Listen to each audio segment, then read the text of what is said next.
ఇర్మియా 27:5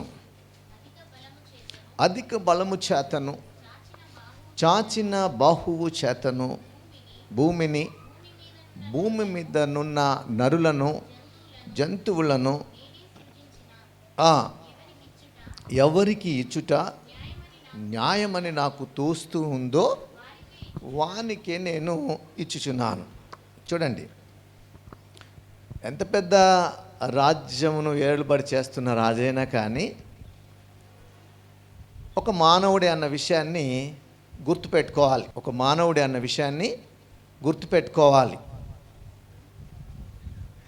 so Alexander అనే చక్రవర్తిని గురించి మీరు విని ఉంటారు, అలాగే చరిత్రలో చదివి కూడా ఉంటారు. ది గ్రేట్ అలెగ్జాండర్ అనే చక్రవర్తి ప్రపంచమంతటిని కూడా జయించినటువంటి చక్రవర్తి. ప్రపంచమంతటిని కూడా అతి చిన్న వయసులో 33 సంవత్సరాలు అతి చిన్న వయసులో ప్రపంచమంతటిని కూడా జయించిన చక్రవర్తిగా చరిత్రలో నిలిచిపోయాడు.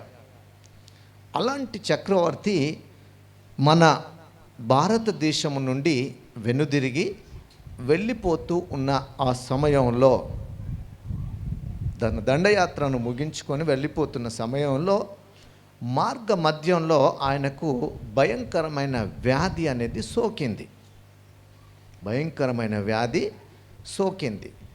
ఆ వ్యాధి సోకినటువంటి సమయంలో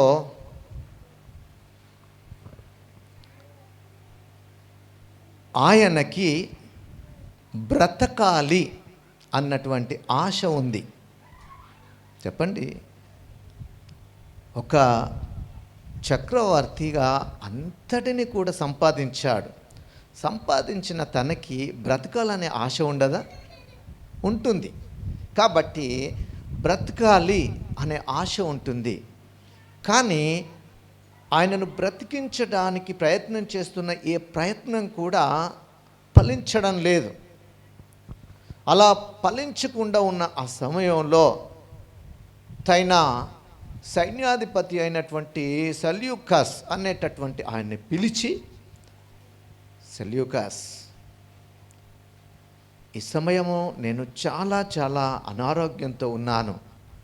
వైద్యులు కానీ ఎవరైనా కానీ నన్ను బ్రతికించితే గనక నేను ఏదైతే సంపాదించానో ఈ రాజ్యం అంతా కూడా సగ భాగాన్ని అతనికి ఇచ్చేస్తాను, నన్ను బ్రతికించడానికి ఎవరైనా ఉన్నారా అని చెప్పి ఆయన అడిగాడు. అప్పుడు ఆ సెల్యూకస్ అనేటటువంటి సైన్యాధిపతి కూడా అనేక మంది వైద్యులను పిలిపించి చూపించినప్పటికీ అతను బ్రతికేటటువంటి స్థితిలో లేడని వాళ్ళు తేల్చి చెప్పేశారు. అప్పుడు ఆ చక్రవర్తి మరో కోరికను కోరాడు. అదేంటి అంటే, నేను నా తల్లిని చేరి నీ కొడుకు ఇంత గొప్పవాడయ్యాడమ్మా అని చెప్పి ఆమె ఒడిలో తలవాల్చుకోవాలి. అప్పటి వరకైనా కనీసం నన్ను బ్రతికించే వాళ్ళు ఎవరైనా ఉన్నారా అని చెప్పి అడిగాడు. అప్పుడు ఆ వైద్యులు కూడా ఏమన్నారంటే, మా వల్ల కాదు. చూడండి, ప్రపంచం అంతటిని జయించాడు.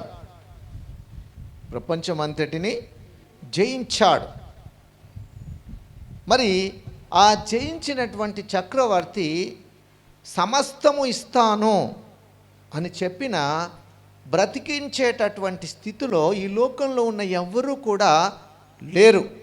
చూడండి, సమస్తము ఇచ్చినప్పటికీ బ్రతికించేటటువంటి శక్తి సామర్థ్యాలు ఈ లోకంలో ఉన్న వారికి ఎవరికి కూడా లేవండి. అలా లేవు అనేటువంటి విషయాన్ని తెలుసుకున్నటువంటి చక్రవర్తి ఏమన్నాడంటే, ఆ సెల్యూకస్ను పిలిచి, ఇక నేను బ్రతకను అన్న విషయం నాకు అర్థమైపోయింది. కాబట్టి నాకు కొన్ని కోరికలు ఉన్నాయి, ఆ కోరికలను తీరుస్తావా అని అడిగాడు. అప్పుడు రాజా, మీరు చెప్పాలా, మీరు ఏది అడిగినా అది చేస్తాందుకు మేము సిద్ధంగా ఉన్నాం అని చెప్పినప్పుడు ఆ చక్రవర్తి ఏమన్నాడంటే, నా యొక్క శవపేటిక అనే దాన్ని వైద్యులు మోయాలి అని చెప్పాడు. నా శవపేటికను వైద్యులు మోయాలి. రెండవదిగా, నా శవపేటికలో నుండి నా 2 చేతులు బయటకు చాచి ఉంచాలి అని చెప్పాడు. చూడండి, నా యొక్క శవపేటికలో నుండి ఆ చేతులు బయటకు చాచి ఉంచాలి అని చెప్పాడు.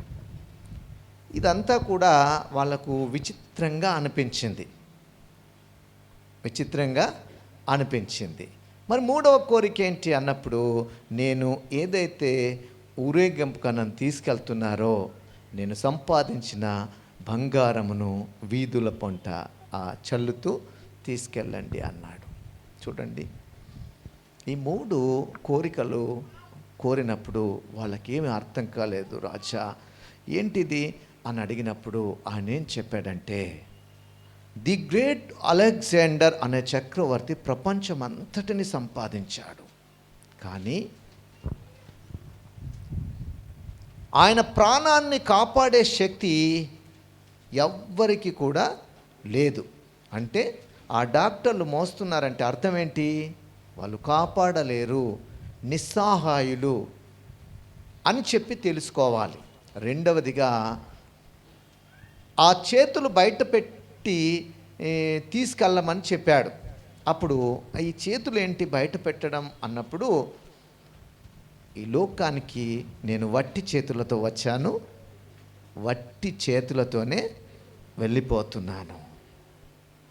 ఇవన్నీ కూడా వదిలిపెట్టి వట్టి చేతులతోనే నేను వెళ్ళిపోతున్నాను.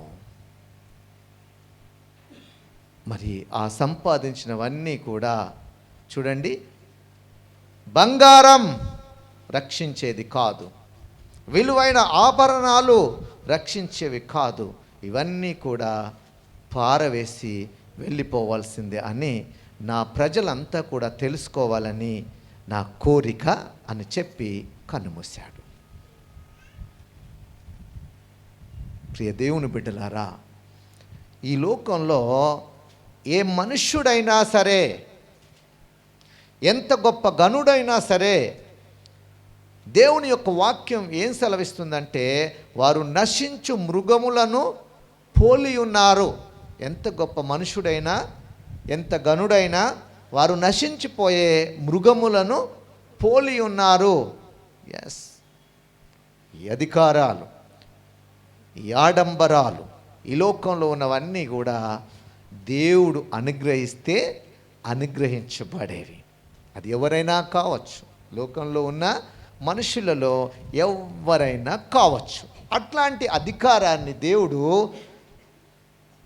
నెబుకద్నెజర్ అనేటటువంటి ఆయనకు అనుగ్రహిస్తూ ఉన్నాడు.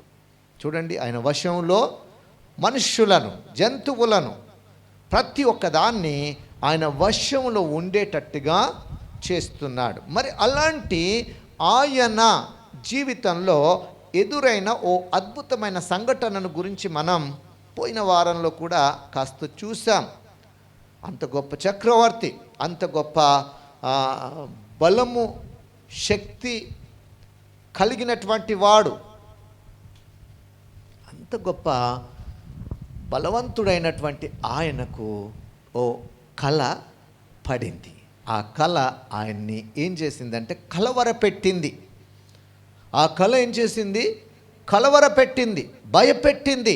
చూడండి, మనుష్యులకు రాజంటే భయం, కానీ మామూలు కళ ఆ రాజును భయపెట్టేసింది.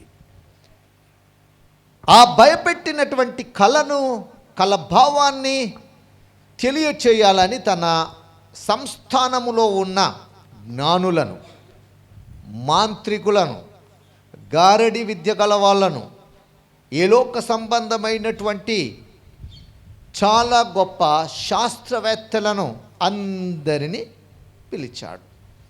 పిలిచి వాళ్ళతో చెప్పాడు, ఏమని? నేను ఒక కల కన్నాను. ఆ కల నన్ను కలవరపెట్టింది. ఆ పెట్టినటువంటి కలను, కల భావాన్ని మీరు చెప్పండి అన్నాడు. అప్పుడు అందరూ ఆశ్చర్యపడుతున్నారు. ఎవరు? రాజులు, అక్కడ ఉన్నటువంటి సంస్థానంలో ఉన్న శాస్త్రులు, వేద పండితులు, మాంత్రికులు, గారడి విద్య గలవాళ్ళు, గణిత శాస్త్రజ్ఞులు అంతా కూడా అయోమయంలో పడ్డారు. చూడండి, అయోమయంలో పడ్డారు. ఆ పడినటువంటి వాళ్ళు ఒకళ్ళ ముఖం ఒకళ్ళు చూసుకుంటున్నారు. ఏంటి? రాజు కలగన్నాడట, కలవర పెట్టిందట. ఎస్. అప్పుడు అడిగారు, రాజా మీరు కల కన్నా ఆ కళ ఏంటో చెప్పండి, దాని భావాన్ని మేము తెలియజేస్తాం అని చెప్పారు. అలా చెప్పినప్పుడు ఆ రాజు ఏమన్నాడు చెప్పండి? కళ మర్చిపోయాను. కళ ఏం చేశాడట? మర్చిపోయాను. కానీ ఆ కళను, కళ భావాన్ని ఏం చేయమన్నాడు? నాకు తెలియచెయ్యాలి. చూడండి, ఆ కళను, కళ భావాన్ని నాకు తెలియచెయ్యాలి అని అన్నాడు. అప్పుడు మరి అక్కడ ఉన్నటువంటి వాళ్ళు ఏమన్నారు చూద్దాం రండి. దానియేలు గ్రంథం 2 10వ వచనం. అందుకు కల్దీయులు ఈలాగు ప్రత్యుత్తరమిచ్చిరి, ఈలాగున రాజుకు ప్రత్యుత్తరమిచ్చిరి. భూమి మీద ఏ మనుష్యుడును, భూమి మీద చూడండి, భూమి మీద ఏ మనుష్యుడును రాజు అడిగిన సంగతి చెప్పజాలడు. రాజు అడిగిన సంగతిని చెప్పజాలడు. ఏ చక్రవర్తియు చూడండి, భూమి మీద ఉన్న ఏ మనుష్యుడు కానీ, చూడండి, ఏ మనుషుడైనా సరే, మనుషులను ఇప్పుడు మనం చాలా మందిని మనం ఏం చేస్తామంటే నమ్ముకుంటాం. కొంతమంది మంత్రకాలను నమ్ముకుంటారు కదా, కొంతమంది గారడి విద్యను నమ్ముకుంటారు, కొంతమంది గణిత శాస్త్రమును లెక్కలేసుకొని దీని ప్రకారంగా ఉండాలని నమ్ముకుంటారు, వాస్తు శాస్త్రాన్ని నమ్ముకుంటారు. చూడండి, అనేక రకములైనటువంటి మనుషులపై ఆధారపడతారు. ఈ లోకంలో ఉన్న మనుషులు ఇతనికి బాగా తెలుస్తుంది, ఇతనికి బాగా తెలుస్తుంది, ఇతనికి బాగా తెలుస్తుంది. చెప్పండి, అనేకులపై ఆధారపడతారు, అనేకులను నమ్ముతారు. ఎందుకు అంటే మా భవిష్యత్తును మారుస్తారని, మా రాతను మారుస్తారని, మా పరిస్థితులను మారుస్తారని. అందుకే కదా వాక్యం స్పష్టంగా ఉంది, దేవుడు స్పష్టంగా చెప్పాడు. ఒక క్రైస్తవుడు, ఒక క్రైస్తవురాలు ఎలా ఉండాలో, ఎలా ఉండకూడదో, ఏవి నిషిద్ధంలో, ఏవి పరిశుద్ధంలో, అన్నిటిని గురించి చక్కగా, వివరంగా, స్పష్టంగా దేవుడు తెలియజేశాడు. మరి ఇలా చక్కగా, స్పష్టంగా దేవుడు తెలియజేసినటువంటి మార్గాలను తమ స్వనీతి కొరకు ఏం చేస్తారంటే వక్రీకరిస్తూ ఉంటారు. వాటిని వేరు పద్ధతులతో బోధిస్తూ ఉంటారు. కానీ దేవుడు ఎప్పుడూ కూడా నిషిద్ధమైన దాన్ని నిషిద్ధంగానే ఉంచాడు, అపవిత్రమైన దాన్ని అపవిత్రంగా ఉండాలని చెప్పాడు. మరి చెప్పినటువంటి ఆ మార్గాలన్నిటినీ కూడా గ్రహించక ఎవరికి తోచినటువంటి దానిని వాళ్ళు ఏం చేస్తున్నారంటే మాట్లాడుతూ ఉన్నారు. కానీ ప్రతి ఒక్కరు కూడా చూడాల్సింది దేన్ని అన్నప్పుడు, చేయాల్సింది దేన్ని అన్నప్పుడు, నడవాల్సింది దేన్ని అన్నప్పుడు దేవుని వాక్యమును అని మాత్రం గుర్తుపెట్టుకోవాలి. కీర్తనల గ్రంథం 119, 105 వచనంలో ఏమన్నాడు? నీ వాక్యము నా పాదములకు దీపము, నా త్రోవకు వెలుగు అన్నాడు. అంటే నేనైనా, మీరైనా, ఎవరైనా, ఎంత పెద్ద భక్తుడైనా, ఎంత పెద్ద బోధకుడైనా నడవాల్సింది కేవలం దేవుని వాక్యముతో మాత్రమే. మరి వాక్యంతో నడిచేటటువంటి బోధకుడికి దేవుని వాక్యం ఏంటో తెలియదా? వాక్యం ఏం బోధిస్తుందో తెలియదా? దేవుని యొక్క వాక్యము ఎలా నడవమంటుందో అర్థం కావట్లేదా?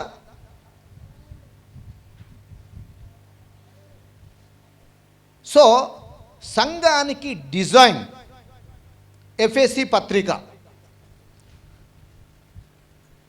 పాత నిబంధన గ్రంథంలో యెహోషువ గ్రంథం అనేది ఎలాగైతే ప్రాముఖ్యతను కలిగి ఉందో, నూతన నిబంధనలో ఎఫెసీ పత్రిక అనేది సంఘం యొక్క డిజైన్. సంఘం అంటే ఎవరండి? మనమే.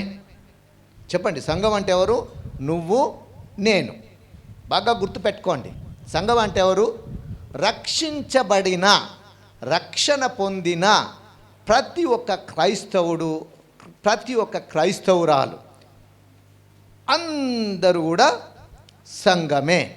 సో ఈ సంఘం ఎలా ఉండాలి? సంఘం యొక్క యాక్టివిటీస్ ఎలా ఉండాలి అన్నప్పుడు మీరు ఎఫెసీ పత్రిక ఒకసారి తీయండి, 4వ అధ్యాయము 17 నుండి చదవండి. ఎఫెసీ పత్రిక 4:17. కాబట్టి అన్యజనులు బాగా వినండి. కాబట్టి అన్య జనులు నడుచు కొనినట్లు మీరిక మీదట, మీరు అనగా రక్షణ పొందిన ప్రతి క్రైస్తవుడు, ప్రతి క్రైస్తవురాలు నడుచుకొనవలదు అని ప్రభువునందు సాక్ష్యమిచ్చుచున్నాను. ఎస్, చెప్పండి. రక్షణ పొందిన తర్వాత, రక్షణ పొందిన వారు ఏ విధంగా నడవాలి అడుగుతున్నాను. ఏ విధంగా నడవాలి? అన్యజనులు నడిచినట్ల, లేదా దేవుడు చెప్పినట్ల, వాక్యము చెప్పినట్ల ఎలా నడవాలి? ఎస్, అంటే అన్యజనులు నడుచుకొనినట్లుగా మీరు ఇక మీదట, ఎస్, ఒక్క మాటలో తేల్చేశాడు. ఒక మాటలో తేల్చేశాడు. ఏమని?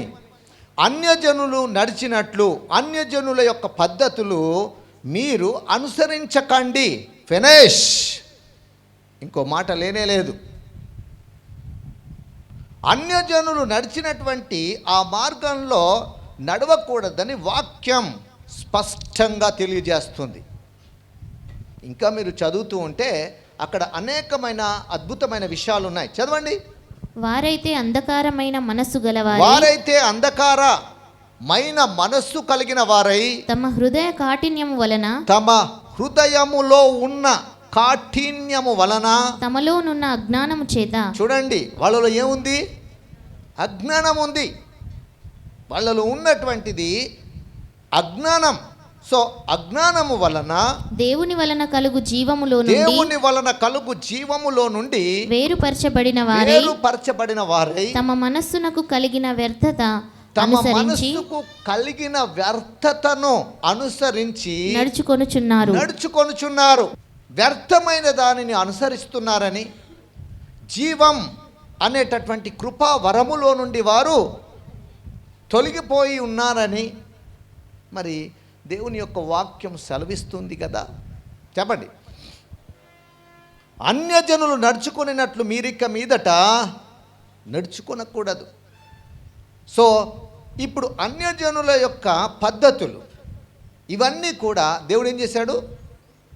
విసర్జించండి, విసర్జించండి, వాటిని విడిచిపెట్టమని దేవుడు సెలవిచ్చాడు. మరి విడిచిపెట్టమన్న తర్వాత ఇక మన సొంత ఆలోచనలతో దేవుని యొక్క వాక్యాన్ని చెప్పడానికి వీలుందంటారా? లేదండి. ఐగుప్తు దేశంలో నుండి ఇశ్రాయేలీయులు బయలుదేరారు. ఐగుప్తు దేనికి సాదృశ్యం? లోకానికి సాదృశ్యం. బాగా గుర్తుపెట్టుకోవాలి. లోకము అనే దానికి సాదృశ్యం ఐగుప్తు. సో ఈ ఐగుప్తులో నుండి బయటకు నడిపించబడ్డారు ఇశ్రాయేలీలు. దీన్ని ఏమన్నారు అంటే అరణ్య సంఘము అన్నారు. సంఘం చూడండి. సో ఈ సంఘాన్ని ఏమంటారు అన్నప్పుడు ఎక్లీషియా అనగా వెలుపలికి నడిపింపబడిన వారు. ఎక్కడిలో నుండి? ఎక్కడి నుండి? అజ్ఞానము నుండి, చీకటి నుండి వీరు ఎక్కడికి నడిపించబడుతున్నారు? వెలుగులోనికి. సో ఈ ఐగుప్తు అనేటటువంటి లోకములో నుండి, చీకటిలో నుండి, అజ్ఞానములో నుండి వెలుపలికి నడిపించబడ్డారు అరణ్య సంఘం. ఆ అరణ్య సంఘాన్నే ఏమంటారు? దేవుని ప్రజలు అంటారు. చూడండి, ఇప్పుడు ఈ అరణ్య సంఘము తమ యొక్క జీవితాల్లో ఎలా ఉన్నారు, ఏం చేస్తున్నారు అన్నప్పుడు దేవుడు వాళ్ళను ప్రేమించి ఐగుప్తీయులకు సంబంధించిన నగలను, విలువైన ఆభరణాలను ఏం చేశాడంటే ఇప్పించాడు. ఎందుకు ఇప్పించాడు? ఆ దేశంలో వాళ్ళు వీళ్ళను వెట్టి చాకిరి చేపించుకుంటూ వాళ్లకు ఏమీ ఇవ్వకుండా బానిసలుగా ఉంచారు. కాబట్టి వాళ్ళు చేసిన ప్రతిదానికి మూల్యంగా వాళ్ళ ఆభరణాలను, వాళ్ళ విలువైనటువంటి సొత్తును వీళ్ళకు ఇచ్చేలాగా దేవుడు ఏం చేశాడు? ప్రేరేపణ కలగజేసి వీళ్ళకి ఇప్పించాడు. సో ఈ ఇప్పించబడినటువంటి ఆ ఆభరణాలను, ఆ నగలను ఇప్పుడు దేవుని ప్రజలు ఏం చేస్తున్నారంటే దేవుని కంటే ఎక్కువగా ప్రేమించేస్తున్నారు. చూడండి, నిర్గమకాండం 33వ అధ్యాయము 4వ వచనాన్ని చదవండి ఒకసారి.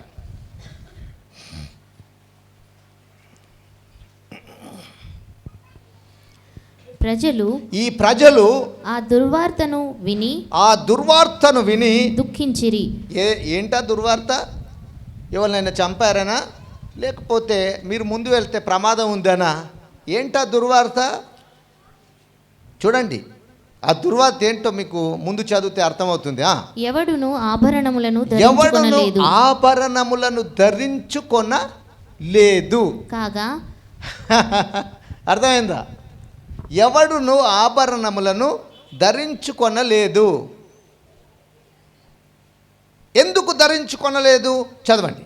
కాగా యెహోవా మోషేతో ఇట్లనెను. దేవుడు మోషేతో ఇలా చెప్పాడు, నీవు ఇశ్రాయేలీయులతో మీరు లోబడనొల్లని ప్రజలు ఒక క్షణము మాత్రము నేను మీ నడుమకు మీ మధ్యలోనికి వచ్చానా మిమ్మును నిర్మూలము చేయుదునని గనుక మిమ్మును ఏమి చేయవలెనో అది నాకు తెలియనట్లు మీ ఆభరణములను మీ మీద నుండి తీసివేయుడని చెప్పుమనెను. కాబట్టి ఇశ్రాయేలీయులు హోరేబు కొండ యొద్ద తమ ఆభరణములను తీసివేసిరి. రైట్. చూడండి, ఇశ్రాయేలీయులకు దేవుడు ఆభరణాలను, అక్కడ ఉన్నటువంటి విలువైనటువంటి సొత్తును ఇప్పించాడు. ఎందుకు ఇప్పించాడు అంటే వాళ్ళు చేసిన పనికి ప్రతిఫలముగా ఇప్పించాడు. మరి ఇప్పిస్తే ఇప్పుడు వీళ్ళు ఏం చేస్తున్నారు? ఆభరణాలను పెట్టుకొని అందాలను ప్రదర్శిస్తున్నారు. చూడండి, ఆభరణాలను పెట్టుకొని అందాలను ప్రదర్శిస్తున్నారు. సో వాటిని చూసుకుంటూ ఆనందపడుతున్నారు. మరి ఈ ఆభరణాలు పెట్టుకొని ఆనందపడుతుంటే మరి దేవుడు ఏమంటున్నాడు? అవి మీకు సరి అయినవి కాదు, అవి మీకు పెట్టుకోవడానికి నేను ఇవ్వలేదు. చూడండి, మీకు పెట్టుకోవడానికి ఇవ్వలేదు. విలువైనటువంటి ఆస్తిగా దాన్ని మీరు భద్రపరచుకోవడానికి ఇస్తే వీళ్ళు ఏం చేస్తారంటే వాటిని పెట్టుకొని సో వారు ఆ విధంగా మరి గర్విస్తూ ఉంటున్నారు, వాటిని చూసి సంతోషపడుతున్నారు. అయితే దేవుడు ఏమంటున్నాడో చూడండి, నేను ఒక్క క్షణము మాత్రము మీ మధ్యలోనికి వచ్చానా, ఏం చేస్తాను? మిమ్మల్ని చంపి పారేస్తాను.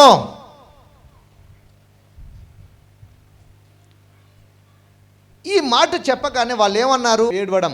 ఎందుకు? నగలు పెట్టుకోవద్దు అంటే వాళ్ళకి ఏమైందట? అది దుర్వార్త. చూడండి, ఈ వార్త వాళ్ళకు ఏమనిపించింది? దుర్వార్త. ఈ దుర్వార్త వినగానే వాళ్ళకి ఏమొచ్చేసింది? దుఃఖం వచ్చేసింది. నగలు పెట్టుకోవద్దు అనగానే ఏమొచ్చేసింది చెప్పండి? ఎస్. చూడండి, దేవునికి ఇష్టం లేనటువంటి వాటిని వద్దు అని చెప్తే ఆనాడు ప్రజలకు ఎలాగ దుఃఖం వచ్చిందో ఈరోజు కూడా అనేకులకు ఏమవుతుందండి? దుఃఖం, ఆవేదన, బాధ అనేది కలుగుతూ ఉంది. అన్యజనులు పెట్టుకొనినట్లుగా మీరు పెట్టుకోవద్దని, వాళ్ళు అనుసరించిన మార్గాలను అనుసరించకూడదని దేవుడు ఇక్కడ క్లియర్గా చెప్పేస్తున్నాడు. ఎందుకంటే ఐగుప్తు దేనికి సాదృశ్యం? లోకానికి సాదృశ్యం. అంటే ఆ లోకంలో వాళ్ళను చూసి వాళ్ళ అన్నిటిని కూడా వీళ్ళు ఏం చేసుకున్నారు? నేర్చుకున్నారు. ఇప్పుడు వాళ్ళలాగా వీళ్ళు ఏం చేయాలనుకుంటున్నారు? ఫ్యాషన్ షో చేయాలనుకుంటున్నారు. వాళ్ళలాగా వీళ్ళు అందాలను ఒలికించాలనుకుంటున్నారు. అట్లాంటి ఆ భయంకరమైనటువంటి పాపము వాళ్ళలోకి సోకినప్పుడు దేవుడు ఏమన్నాడంటే మీరు అవి పెట్టుకోవడానికి వీలు లేదు. ఎందుకంటే ఆ లోకంలో అవన్నీ కూడా ఎక్కడి నుండి ఎలా వచ్చాయి అన్నప్పుడు విగ్రహారాధనలో నుండి ఇవన్నీ వచ్చాయని స్పష్టంగా దేవుడు తెలియజేస్తున్నాడు. చెప్పండి, ఇవన్నీ ఎక్కడి నుండి వచ్చాయి? యెషయా గ్రంథం 3వ అధ్యాయము 16 నుండి చదివితే మీకు అక్కడ క్లియర్గా ఉంటుంది. చదవండి ఒకసారి. యెషయా గ్రంథము 3:16.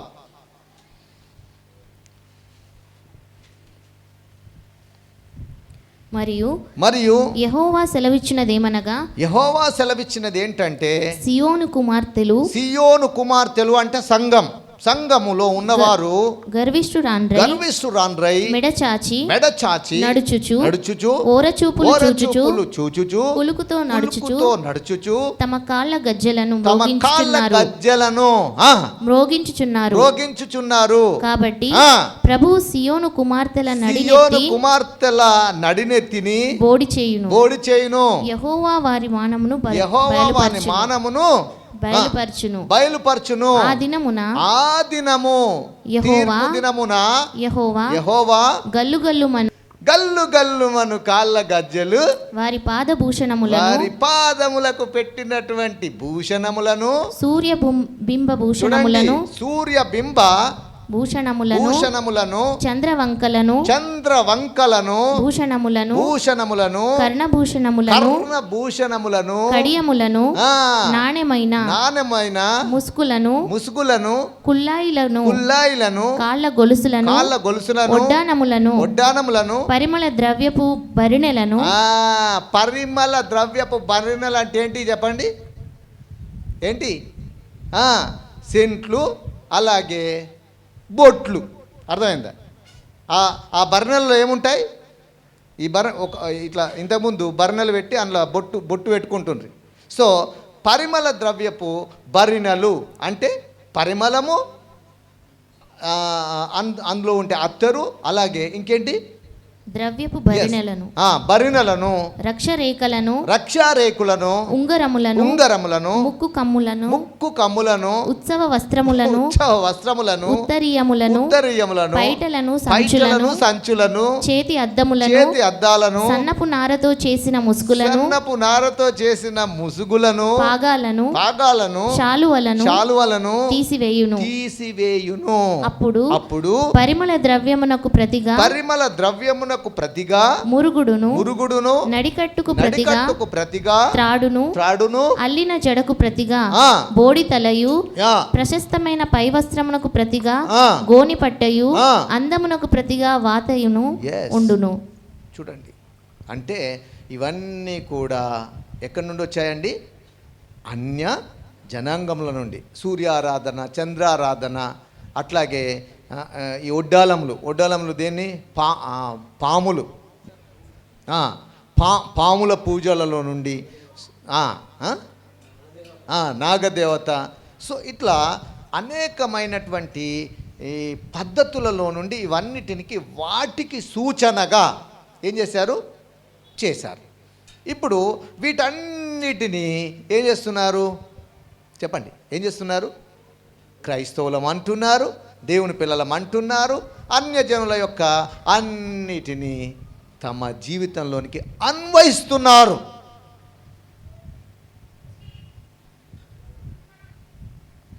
మరి దేవుని యొక్క వాక్యం ఏమంటుంది? అన్యజనులు నడుచుకొనినట్లు మీరు ఇక మీదట అవన్నిటిని అవాయిడ్ చేయండి, విడిచిపెట్టండి అని దేవుడు సెలవిస్తే, ఈరోజు అనేక మంది ఏం చేస్తున్నారు? దాన్ని రాద్ధాంతం చేస్తూ అదేదో పెద్ద గొప్ప విషయం అన్నట్లు. చూడండి, ఎవరికి తోచినటువంటి మాట వాళ్ళు మాట్లాడుతూ వస్తున్నారు. చూడండి, ఇక్కడే కాదు, ఎహెజ్కేలు 7:19 చదవండి.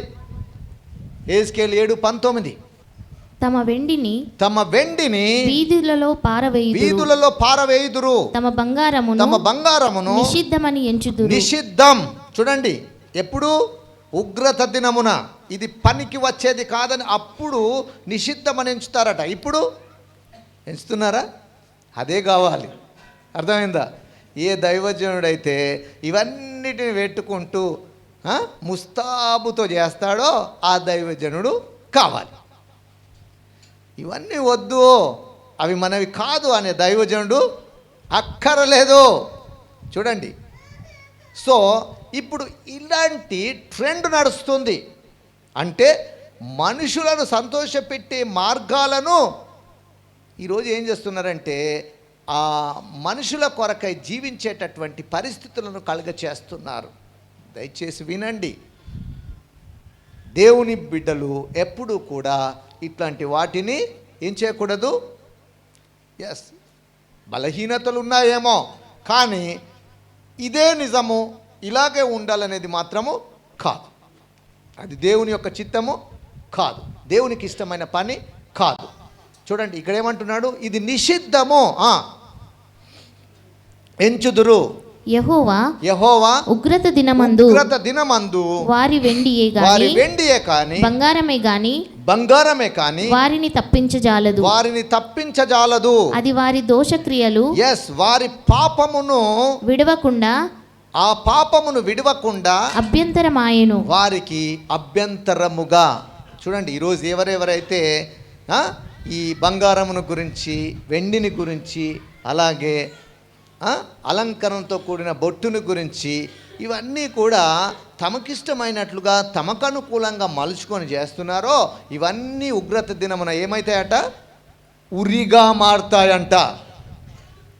ప్రియ దేవుని బిడ్డలారా, ప్రియ దేవుని సంగమా, దేవుని యొక్క పిల్లలైన వారు ఏ రూపంలోనికి రావాలి అన్నప్పుడు, మీరిక మీదట అన్యజనులు నడుచుకొనినట్లుగా నడుచుకొనకూడదని ఏమన్నాడు? ప్రభువు పేరట మీకు హెచ్చరిక చేస్తున్నాను. అంటే అన్యజనులు నడిచినట్లుగా దేవుని యొక్క పిల్లలైన వారు నడవకూడదు. ఒక్క మాటలో చెప్పేశాడు. చెప్పిన తర్వాత ఇంకా బొట్టును గురించి కొందరు, నగలను గురించి కొందరు, ఇంకా ఎన్నో ఎన్నో ఎన్నో ఇంకా అనేకమైన రెఫరెన్స్లు ఉన్నాయి. సో వాటిని గురించి చాలా చక్కగా దేవుడు తెలియచేశాడు. కాబట్టి దయచేసి దేవుని పిల్లలైనటువంటి వారు విజ్ఞతతో గ్రహించాలి. తమకు తోచిందే కరెక్ట్ అనుకొని ఎప్పుడు కూడా దేవుని యొక్క వాక్యాన్ని మాట్లాడడం సరి అయింది కాదు. ఒకవేళ నువ్వు బలహీనుడువేమో, ఎస్, కానీ దేవుని వాక్యము బలహీనమైంది కాదు. దేవుని వాక్యం ఎప్పుడు కూడా బలమైనదే. మరి బలమైనటువంటి వాక్యాన్ని మనం ఎప్పుడు కూడా ఉన్నది ఉన్నట్టుగా ప్రకటించడమే మంచిది. బలహీనతలో ఉన్నంతకాలం నువ్వు ఒకవేళ అలాంటి పద్ధతుల్లో ఉన్నావేమో, కానీ నువ్వు దేన్నైతే దేవుని యొక్క వైపు ఆకర్షించబడుతున్నావో అప్పుడు నీ అంతటి నువ్వే దాన్ని ఏం చేస్తావు? తొలగించుకుంటావు. సంపూర్ణతలోనికి రావాలి. అది నిజమైనటువంటి సంఘం. కాబట్టి ప్రియ దేవుని బిడ్డలారా, మరి దేవుని పిల్లలైనటువంటి వారు ఇలాంటివేవి కూడా ఏం చేయకూడదు? అలంకరణ చెయ్యకూడదు. మరి అనేకులు చేస్తున్నారంటే అది వాళ్ళ దోషక్రియలు విడవకుండా ఒక దినం ఏం కాబోతుంది? ఉగ్రత, దేవుని యొక్క ఉగ్రత అనేది ఉండబోతుంది. సో ఇంకా అనేకమైన విషయాలు ఉన్నాయి. స్త్రీలు ఎలాగ ఉండాలో, సంఘంలో దేవుని పిల్లలు ఎలాగ ఉండాలో అన్ని విషయాలు 1 తిమోతి 2:9 ఉంటుంది. అలాగే పేతురు 3:4-5 వచనాల్లో ఉంటుంది. ఇలా అనేకమైన రెఫరెన్స్లు ఉన్నాయి. దేవుని పిల్లలు సంఘం ఎలా ఉండాలో అందరికీ మరి స్పష్టంగా తెలియజేయబడేలాగా దేవుని వాక్యం కూడా ఉంది. కాబట్టి దేవుని పిల్లలు ఇలాంటి నిషిద్ధమైన వాటి విషయంలో జాగ్రత్త వహించాలి. ఒకవేళ బలహీనులుగా ఉంటే, దేవా మరి నా జీవితంలో వీటన్నిటిని జయించే సామర్థ్యం ఇవ్వండి అని ప్రార్థన చేసుకొని ప్రార్థన పూర్వకంగా వాటన్నిటిని కూడా అవాయిడ్ చేసి క్రీస్తు రూపంలోనికి వచ్చే విధంగా దేవుని బిడ్డలు సిద్ధపడాలని ప్రభు పేరట మనవి చేస్తున్నాను. ప్రియ దేవుని సంఘమా, మరి ఈరోజు అనేకులు దేవుని యొక్క సంఘం ఏ విధంగా ఈ లోకంలో పనిచేయాలో దాన్ని అంతటిని విడిచిపెట్టి అనవసరమైనటువంటి విషయాలను గురించి రాద్ధాంతం చేస్తూ అనేక మరి టైం పాస్, కాలయాపన చేస్తూ వస్తున్నారు. ఇది సరి అయినది కాదు. చెప్పండి, దేవుడు ఏమన్నాడు? మీ సమయమును పోనీయక దాన్ని ఏం చేయమన్నాడు? సద్వినియోగము. అంటే దేవుని యొక్క పిల్లలైనటువంటి వారు ఆత్మ సంబంధమైన రాజ్యములో ప్రావీణ్యత కలిగిన వారుగా రూపొందించబడాలని దేవుడు కోరుతా ఉన్నాడు. మరి ఈ ప్రకృతి సంబంధమైన లోకంలో మనకు అన్నీ కూడా ఎలా ఉంటాయంటే ఆటంకాలుగానే ఉంటాయి, అడ్డంకులుగానే ఉంటాయి.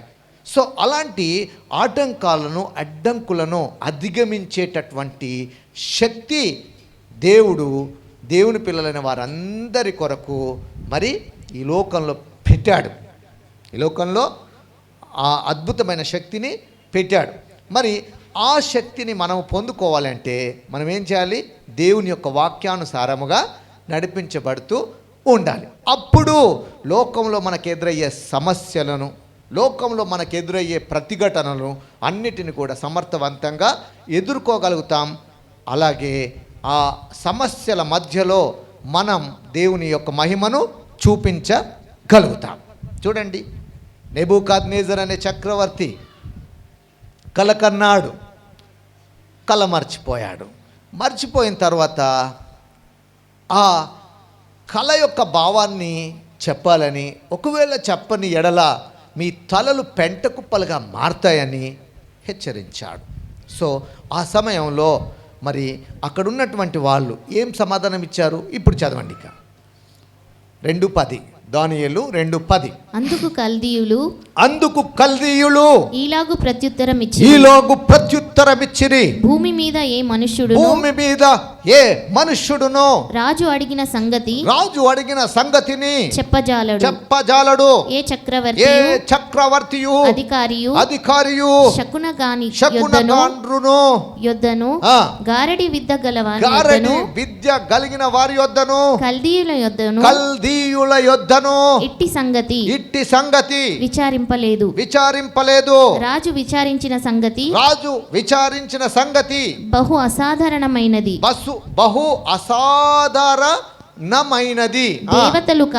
దేవతలు కాక మరి ఎవ్వరు కూడా ఈ సంగతి తెలియజెప్పజాలరు. చూడండి, ఈ సంగతిని చెప్పజాలరు. రైట్, ఇంకా చదువు. దేవతల నివాసములు శరీరుల మధ్య ఉండవు గదా. ఎస్, మానవుల మధ్యలో ఉండవు గదా. అందుకు రాజు చూడండి, ఎవరన్నారు ఈ సమాధానం?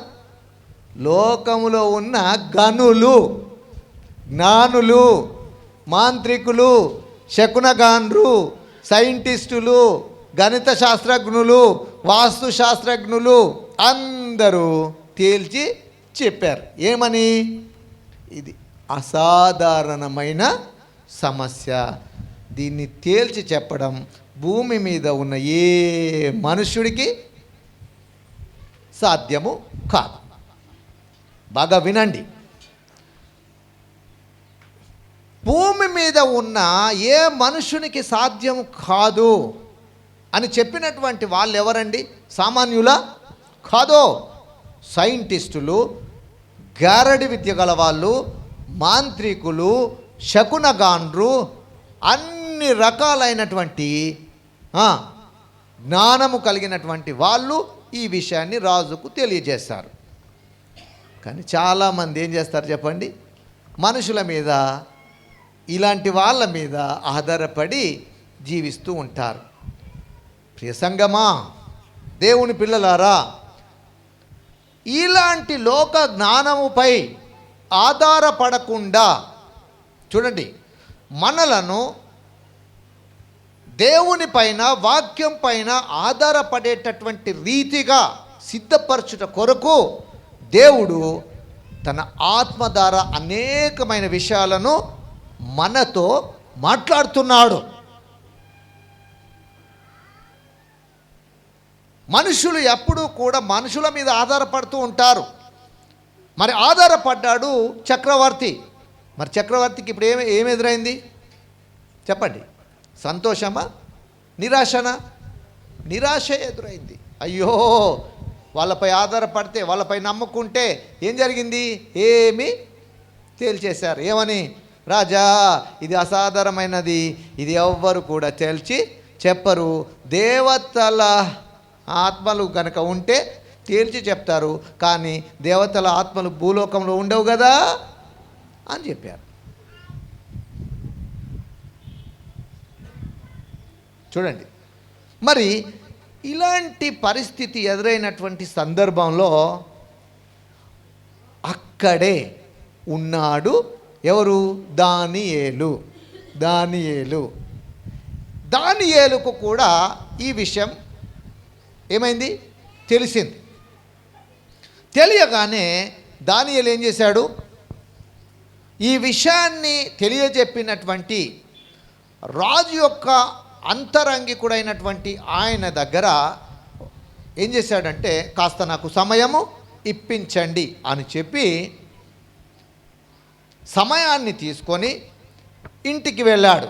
ఇంటికి వెళ్ళి ఏం చేశాడు చూద్దాం రండి. ఇప్పుడు 2:17-18. అప్పుడు దానియేలు తన ఇంటికి వెళ్ళి తన స్నేహితులైన హనన్యాకును మిషాయేలునకును అజర్యాకును సంగతి తెలియజెప్పి తానును తన స్నేహితులను బబులోనులో తక్కిన జ్ఞానులతో కూడా నశింపకుండా ఉండునట్లు ఆ కల యొక్క మర్మము విషయంలో పరలోకమందున్న దేవుని వలన కటాక్షము పొందు నిమిత్తమై ఆయనను వేడుకొనుడని వారిని హెచ్చరించెను.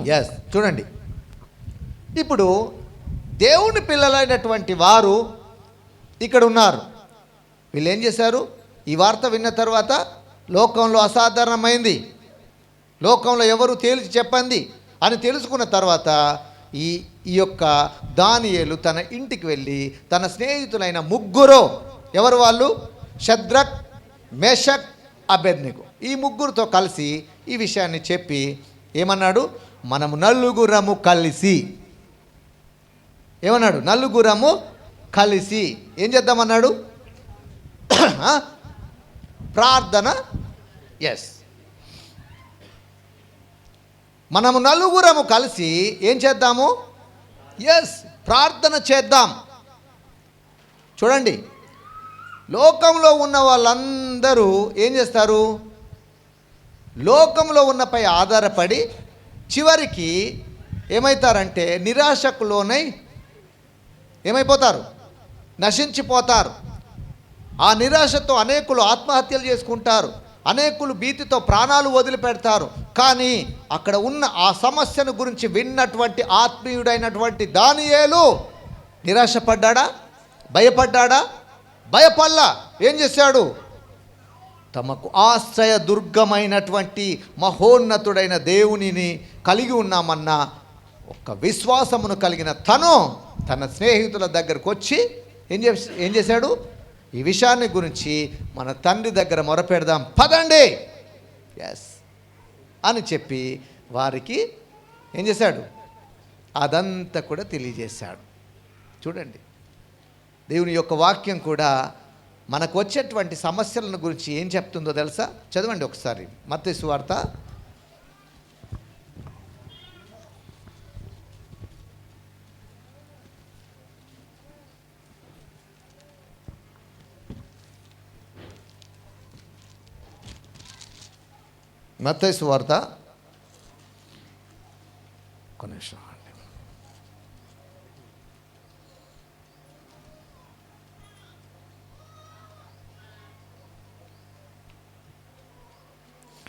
18-19. మరియు మీలో ఇద్దరు తాము వేడుకొను దేనిని గూర్చి అయినను. చూడండి, పలాని విషయాలను గురించి మీరు వేడుకోవచ్చు, పలాని విషయాలను గురించి వేడుకున్నా మీకు ఫలితం ఉండదు అని కనుక ఏమని చెప్పాడా? లేదండి. దేనిని గూర్చి అయినా సరే, ఎవ్రీథింగ్, ప్రతి విషయము అసాధారణమైనది కావచ్చు, సాధారణమైనది కావచ్చు, అది ఎలాంటి ప్రాబ్లం అయినా కావచ్చు. చెప్పండి, ఈ రోజుల్లో అనేకమైన అసాధారణమైన ప్రాబ్లమ్స్తో ఉంటున్న వాళ్ళు ఉన్నారు. చెప్పండి, గర్భఫలం లేకుండా కొంతమంది ఉన్నారనుకోండి. ఈ గర్భఫలం లేకుండా ఉన్నటువంటి వారికి గర్భఫలం ఇచ్చేటటువంటి శక్తి ఇంత ఫాస్ట్ జనరేషన్లో, ఇంత ఫాస్ట్గా వెళ్తున్న సైన్స్కు ఉన్నదా? చెప్పండి, లేదు కదా. మరి ఇది అసాధారణమైన సమస్యనా, సాధారణమైన సమస్యనా?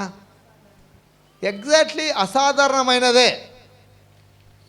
అలాగే కిడ్నీలు ఫెయిల్యూర్స్ అయిపోయాయి అనుకోండి. ఈ ఫెయిల్యూర్స్ అయిపోయినటువంటి సమస్యతో ఉన్నటువంటి వాళ్ళ బ్రతుకులో దాని నుండి విడిపించేటటువంటి శక్తి, సామర్థ్యాలు ఈ లోకంలో ఉన్నటువంటి దేనికైనా ఉందంటారా? లేదు. అంటే అది కూడా అసాధారణమైన సమస్యనే. సరే, ఇంకా అనేకమైనటువంటి వ్యాధులు ఉన్నాయి, అనేకమైనటువంటి సమస్యలు రోగాలతో అనేకులు ఎదుర్కొంటున్నారు. ఇవన్నీ కూడా లోకంలో ఉన్నటువంటి వాళ్లకు అసాధారణమైనటువంటి సమస్యలే. ఆ అసాధారణమైన సమస్యలు వచ్చినప్పుడు కలత చెందుతున్న వాళ్ళు అనేకులు ఉన్నారు. బాధతో ఆత్మహత్యలు చేసుకుంటున్న వాళ్ళు ఉన్నారు. నిరాశతో కృంగిపోతూ బ్రతుకుతున్న వాళ్ళు ఉన్నారు. తమకున్న ఆస్తులన్నీ అమ్ముకొని భయంకరమైన పరిస్థితులకు వెళ్ళిపోయిన వాళ్ళు ఉంటున్నారు. ఇలాంటి భయంకరమైన పరిస్థితులు అనేకముగా ఉంటున్నాయి. మరి ఈ అసాధారణమైన పరిస్థితుల మధ్యలో ఆనాడు దేవుని ప్రజలైనటువంటి, దేవుని పిల్లలైనటువంటి దానియేలు కానీ, షద్రక్ మేషక్ అబేద్నెగోలు కానీ ఏం చేశారండి? ఏం చేశారు? దేవుని సముఖానికి వెళ్ళారు. రాజును కలవరపెట్టిన ఆ కళ భావాన్ని గురించి దేవుడు అక్కడున్న నలుగురికి తెలియపరిచాడు. ఇప్పుడు ఆయన దానియేలు అంటున్నాడు ఏమని? 28వ వచనం. అయితే మర్మములను బయలుపరచగలిగిన దేవుడు ఒకరు పరలోకమందున్నాడు. అంత్య దినములయందు కలగబోయే దానిని ఆయన రాజగు నెబుకద్నెజరునకు తెలియజేశాడు. తాము చూడండి, అంటే ఇవన్నీ ఎప్పుడు జరగబోతున్నాయి? అంత్య దినములలో జరగబోయే విషయాలను రాజునకు దేవుడు ఏం చేశాడు? బయలుపరిచాడు. ఆ బయలుపరిచిన కళను బట్టి రాజుకి ఏం కలిగింది? కలత కలిగింది. కారణం ఏంటంటే ఆయనకు అర్థం కాలేదు కాబట్టి. అయితే ఇప్పుడు ఆ విషయములను గురించి ఇక స్పష్టంగా తెలియజేస్తున్నాడు. 31వ వచనం చదవమ్మా. రాజా తాము చూస్తూ ఉన్నప్పుడు, అంటే కళ పడుకొని ఆ కళలో ఒక దృశ్యాన్ని చూస్తున్నాడు నెబుకద్నెజర్. చూస్తూ ఉండగా బ్రహ్మాండమగు ఒక ప్రతిమ కనబడింది కదా. ఈ గొప్ప ప్రతిమ మహాప్రకాశమును భయంకరమైన రూపమును గలదై తమరి ఎదుట ఇది నిలువబడి ఉంది. ఆ ప్రతిమ యొక్క శిరస్సు మేలిమి బంగారముతోను, దాని రొమ్ములు భుజములను వెండివియు దాని ఉదరమును తొడలును ఇత్తడివియు దాని మోకాళ్ళు ఇనుపవియు దాని పాదములు ఒక భాగము ఇనుపవియు ఒక భాగము మట్టిదియు నై ఉండెను. మరియు చేతి యొక్క సహాయము లేకుండా తీయబడిన ఒక రాయి ఇనుములో మట్టియు కలిసిన ఆ ప్రతిమ యొక్క పాదముల మీద పడి దాని పాదములను తుత్తునియలుగా విరగొట్టినట్టు తమకు కనబడెను. ఇది రాజు కన్న కళ.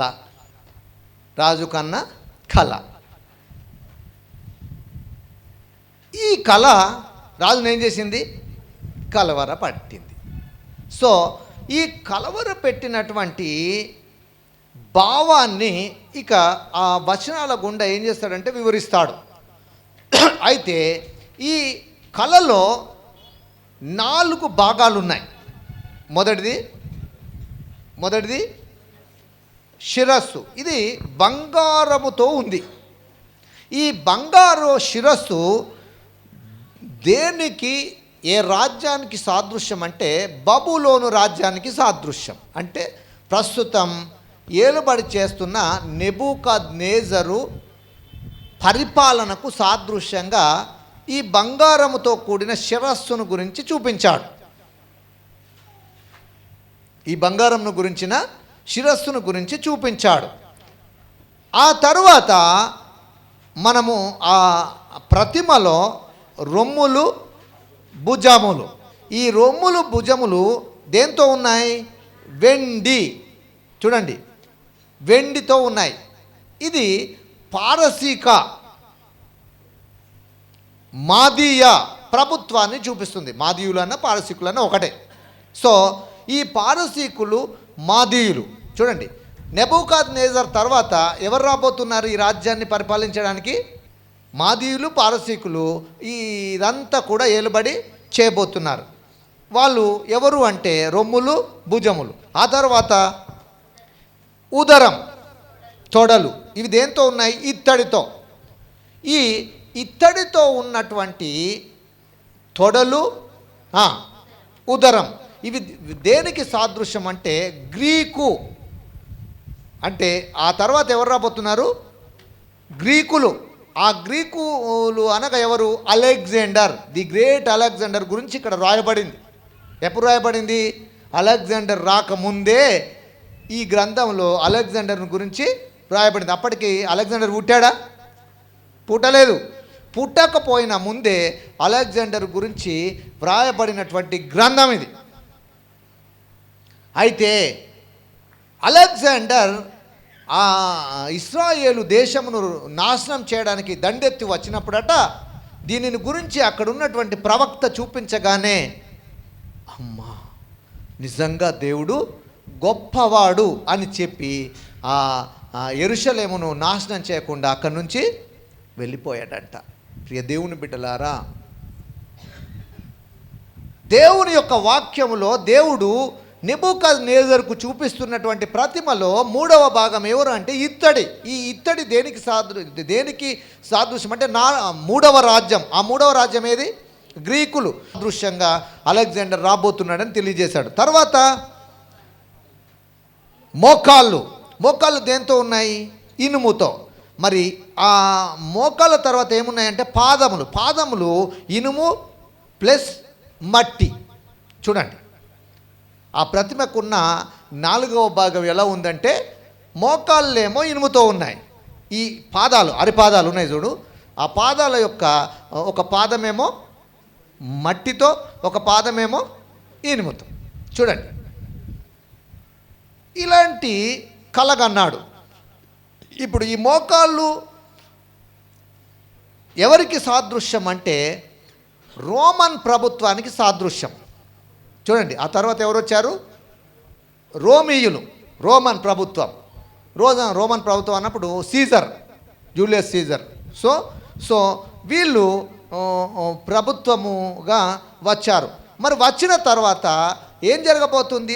ఒక పాదమేమో ఇనుము, ఇంకొక పాదము అంటే ఇదంతా కూడా ఎలా ఉంది? మిక్స్డ్.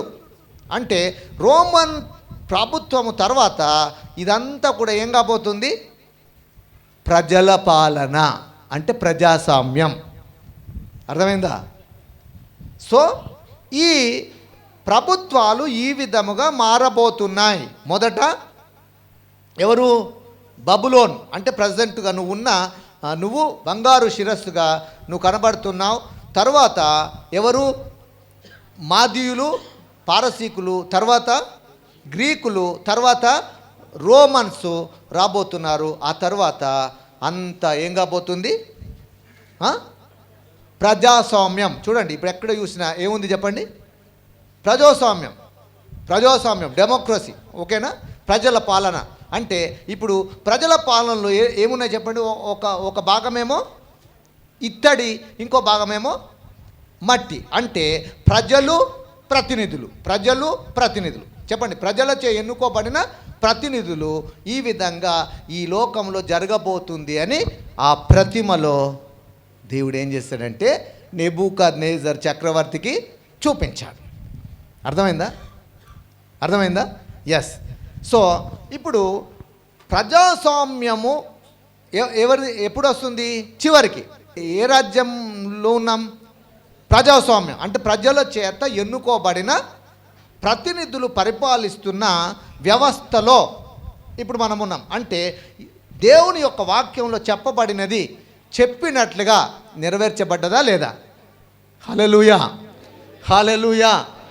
చూడండి ఎంత స్పష్టముగా రాజులు మారుకుంటూ ఈరోజు ప్రజాస్వామ్యంగా మారిందో మరింత స్పష్టముగా దేవుని యొక్క వాక్యము సెలవిస్తుంది. అయితే ఈ పాదములు ఎలా ఉన్నాయి? ఒకటేమో ఇనుము, ఒకటేమో మట్టి. ఈ రెండు మిక్స్గా ఉండి ఉన్నటువంటి సమయంలో అక్కడ ఒక అద్భుతం జరిగింది. అదేంటంటే చదవమ్మా ఇప్పుడు. మరియు చేతి సహాయము లేకుండా తీయబడిన ఒక రాయి ఇనుమును మట్టియు కలిసిన ఆ ప్రతిమ యొక్క పాదముల మీద పడి దాని పాదములను తుత్తునియలుగా విరగొట్టినట్టు తమకు కనబడింది. చూడండి, చేతి సహాయము లేకుండా తీయబడిన ఒక రాయి అని చెప్పాడు. హల్లెలూయా. చేతి సహాయము లేకుండా తీయబడిన రాయి. బాగా మీరు ఈ వాక్యాన్ని అర్థం చేసుకోవాలి. ఇక్కడ ఉన్న మనము కానీ ప్రపంచంలో ఉన్న మనుషులు కానీ ఎలా పుట్టారు?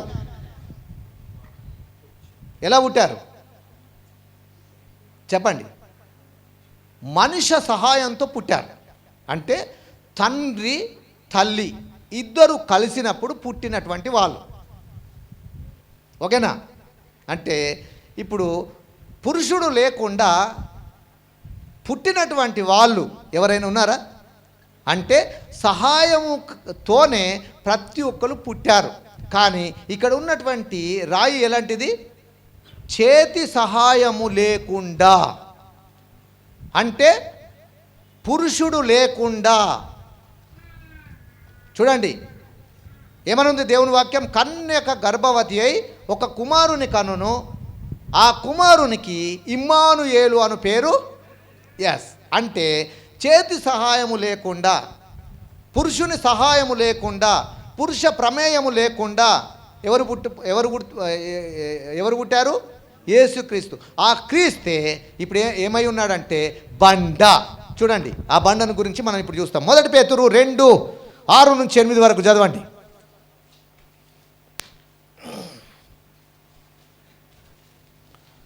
1 పేతురు 2:6-8.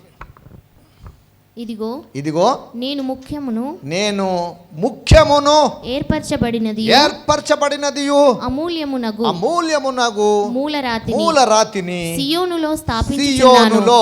సియోనులో స్థాపించబోచున్నాను.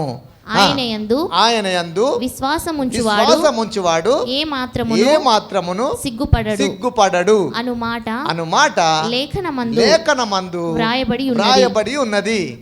హల్లెలూయా. చెప్పండి. ఇప్పుడు సియోనులో ఏం స్థాపించాడు? మూలరాయి. చూడండి ఇంకా యెషయా గ్రంథం 28:16 చూస్తారు మీరు. యెషయా గ్రంథము 28:16. ప్రభువగు యెహోవా ఈలాగు సెలవిస్తున్నాడు. సియోనులో పునాదిగా రాతిని వేసిన వాడను నేనే. అది పరిశోధించబడిన రాయి అమూల్యమైన తలరాయి బహుస్థిరమైన పునాది అయిన మూలరాయి అయి ఉన్నది. విశ్వసించువాడు కలవరపడడు. హల్లెలూయా. చెప్పండి. ఈ రాయి ఎవరిని సూచిస్తుంది? యేసుక్రీస్తు ప్రభువును. చెప్పండి యేసుక్రీస్తు ప్రభు ఎలా పుట్టాడు? చెప్పండి. పురుష సహాయంతోనా? లేదండి. అట్లాగే చేతి సహాయము లేకుండా తీయబడిన ఆ రాయే ఈ క్రీస్తు వచ్చినప్పుడు చూడండి అంటే ఆత్మ సంబంధమైన రాజ్యాన్ని ఇప్పుడు ఈ రాయి ఏం చేసింది? ఈ రాజ్యములన్నిటినీ తుత్తునేలుగా చేసింది. అంటే ఈ రాయి పడగానే అదన్నీ కూడా ఏమైపోయాయి, అవన్నీ ఆ విగ్రహం అంతా తుత్తునేలుగా చేయబడింది. చూడండి, అంటే ఇప్పుడు ఈ రాయిని దేవుడు ఎక్కడ స్థాపించాడు, ఎక్కడి నుండి తీశాడు అన్నప్పుడు మీరు 45 దానియేలు గ్రంథము 2 చేతి సహాయము లేక 45 చేతి సహాయం లేకుండా పర్వతము నుండి. చూడండి, పర్వతం దేన్ని సూచిస్తుంది, ఒక రాజ్యాన్ని సూచిస్తుంది. పర్వతం దేనికి సాదృశ్యం, రాజ్యానికి సాదృశ్యం. చూడండి, పర్వతం అంటే ఆ రాజ్యం పేరేంటి, ఆత్మరాజ్యం. చూడండి, ప్రకృతి సంబంధమైన లోకంలో ఆత్మ సంబంధమైన రాజ్యం. ఆ రాజ్యము పర్వతాన్ని సూచిస్తుంది. ఇప్పుడు ఆ పర్వతమును సూచిస్తున్న దాన్ని ఇక్కడ తెలియజేస్తున్నాడు. చదవమ్మా. పర్వతము నుండి తీయబడిన ఆ రాయి ఇనుమును ఇత్తడిని మట్టిని ఎండిని బంగారమును పగలగొట్టగా తమరు చూచితిరే. ఇందువలన మహాదేవుడు ముందు జరగబోవు సంగతి రాజునకు తెలియజేసి ఉన్నాడు. కల నిశ్చయము దాని భావమును నమ్మదగినది అని దానియేలు రాజుతో చెప్పాను. హల్లెలూయా. అంటే ఇప్పుడు 4 రాజ్యాలు ఏమైపోయాయి, తుత్తునియలు అయిపోయాయి. బబులోను రాజ్యము పోయింది. ఆ తర్వాత ఏమొచ్చింది, మాదీయులు పోయింది. తర్వాత గ్రీకులు పోయారు. తర్వాత రోమన్లు పోయారు. ఆ తర్వాత ప్రజాస్వామ్యం అంటే ప్రజల చేత ఎన్నుకోబడిన ప్రతినిధులు. ఈ రాజ్యము ఉన్నప్పుడు దేవుడు ఏం చేయబోతున్నాడు చెప్పండి. ఈ రాజ్యము ఉన్న సమయంలో దేవుడు ఏం చేయబోతున్నాడు, సంఘం పర్వతం నుండి తీయబడిన ఒక రాయి. ఆ రాయి ఎప్పుడు వచ్చింది ఈ లోకానికి, 2000 సంవత్సరాలు. అంటే ఇప్పుడు 2000 సంవత్సరముల నుంచి దేవుడు ఏం చేస్తున్నాడు, ఆత్మ సంబంధమైన రాజ్యమును రన్ చేస్తూ ఉన్నాడు. హల్లెలూయా. ఆ రాజ్యంలో నువ్వు నేను ఏమై ఉన్నాం, పాలిభాగస్థులం. చూడండి, మరి ఈ రాజ్యమును గురించి ఎప్పుడు తెలియజేశాడు దేవుడు, ఎప్పుడు తెలియజేశాడు, ముందా తర్వాతనా? 1000 సంవత్సరాల ముందు